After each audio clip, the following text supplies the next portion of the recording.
স্বামী স্ত্রী যে বিছানায় ঘুমায় সেই বিছানায় সালাত আদায় করা যাবে কিনা, বাচ্চা ভূমিষ্ঠ হওয়ার কতক্ষণ পর তার কানে আজান দিতে হয়, সহবাস করার পর পবিত্রতা অর্জন না করে মারা গেলে কি গুনাহ হবে, ছোট বাচ্চা থাকলে কাপড়ে গায়ে প্রস্রাব লেগে যায় তাহলে কি ইবাদত করবে, পেছনে হাত দিয়ে দাঁড়ালে কি অমঙ্গল হয়, মামার সামনে কতটুকু পর্দা করতে হবে, তাহাজ্জুদ নামাজ জামাতে পড়া যাবে কিনা বা স্বামী স্ত্রী একসাথে তাহাজ্জুদ পড়া যাবে কিনা।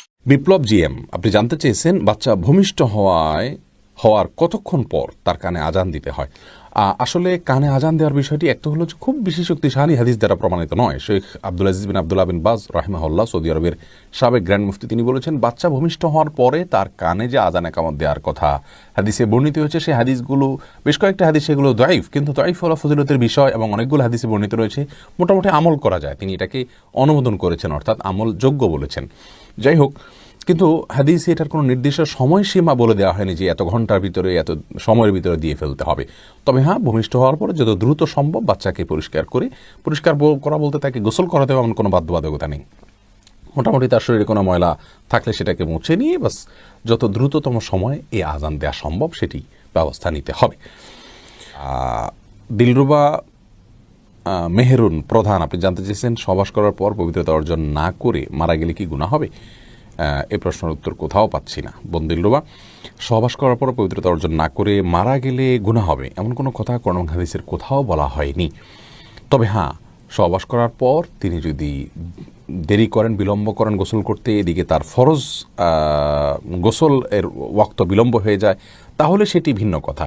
আর যদি ফরজ গোসলের যে ওয়াক্ত সেটি যদি তার বিলম্ব না হয় এবং ফরজ গোসল তিনি করেছেন অথবা ফরজের সালাতের ওয়াক্তই এখন নাই, তার আগেই তিনি মৃত্যুবরণ করেন, কথার কথা আসার পরে সহবাস করলেন, গোসল করবেন, শুয়েছেন, ফজরের ওয়াক্ত হওয়ার আগে তার মৃত্যু হয়ে গেছে, এই জন্য তার কোনো গুনাহ হবে না। কিন্তু আল্লাহ মাফ করুক, তিনি যদি সালাতকে বিলম্ব করে ফেলেন গোসল না করে, তাহলে সেক্ষেত্রে এটি গুনাহের কারণ হবে। অতএব শুধু সহবাস করে আপনার মারা গেলে গোসল না করে এর কারণে কোনো গুনাহ হবে না, কারণ সহবাস করার পরপরই গোসল করা ফরজ নয়। রাসূল আকরাম সাল্লাল্লাহু আলাইহি সাল্লাম অনেক সময় সহবাসের পরে অজু করে তারপর শুইতেন বা অন্য কোনো কাজ করতেন, তাহলে বোঝা গেল যে গোসল কিছুটা বিলম্ব করা, অর্থাৎ পরবর্তী ওয়াক্তের সালাতের আগ পর্যন্ত বিলম্ব করা জায়েজ আছে। ছোট বাচ্চা থাকলে কাপড়ে গায়ে প্রস্রাব লেগে যায় তাহলে কি ইবাদত করবে। গায়ে যদি প্রস্রাব লেগে যায় তাহলে প্রস্রাবের জায়গাটা ধুয়ে তারপরে এবাদতবন্দি করবেন, অথবা এবাদত বলতে সালাত আদায় করবেন। বাকি ওই অবস্থায় কাপড়ে পেশাব থাকলেও আপনি কোরআন তেলাওয়াত করতে পারেন, জিকির করতে পারেন, সব এবাদত করতে পারেন। সালাতটা শুধুমাত্র পবিত্রতার তার জন্য পূর্ব শর্তের জন্য বাচ্চা করে নিলে, বাচ্চা দিয়ে পেশাব করে বা কোনো জায়গা না পাকলে সেই জায়গাটা ধুয়ে, অথবা যদি পোশাক চেঞ্জ করা সম্ভব হয় সেটা চেঞ্জ করে আপনি সালাত আদায় করবেন। এরপরে ফাইজা রহমান আপনি জানতে চেয়েছেন পেছনে হাত দিয়ে দাঁড়ালে কি অমঙ্গল হয়।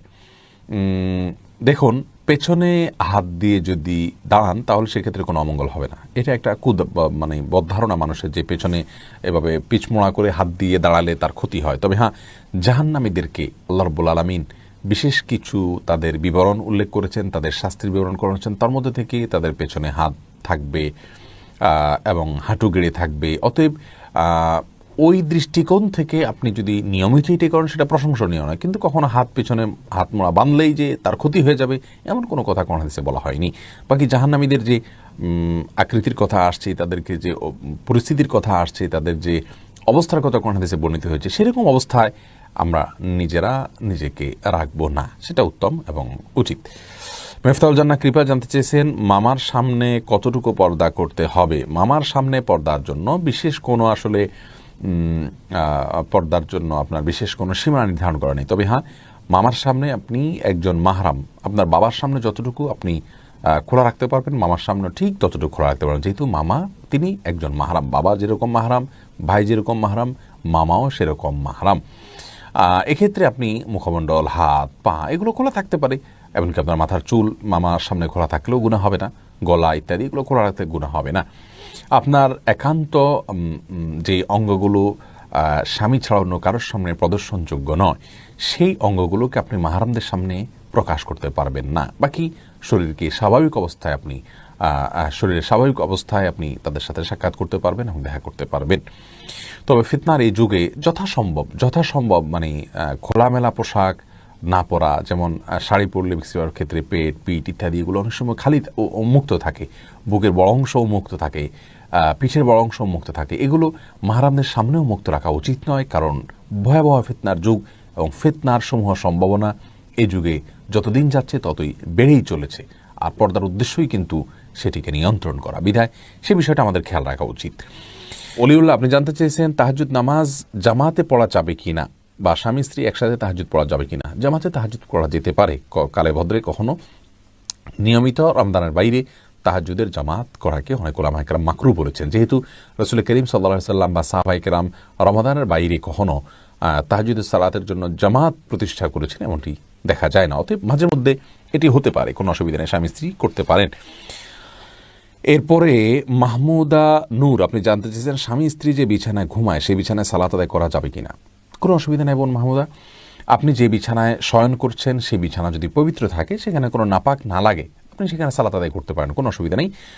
রাসূল করিম সাল্লাল্লাহু আলাইহি ওয়াসাল্লাম বলেছেন, জুইলাত লিয়াল আরদু মাসজিদান ওয়া তাহুরা, আমার জন্য পৃথিবীর সকল ভূমিকেই মসজিদ সালাত আদায় করার জায়গা এবং পবিত্র করা হয়েছে।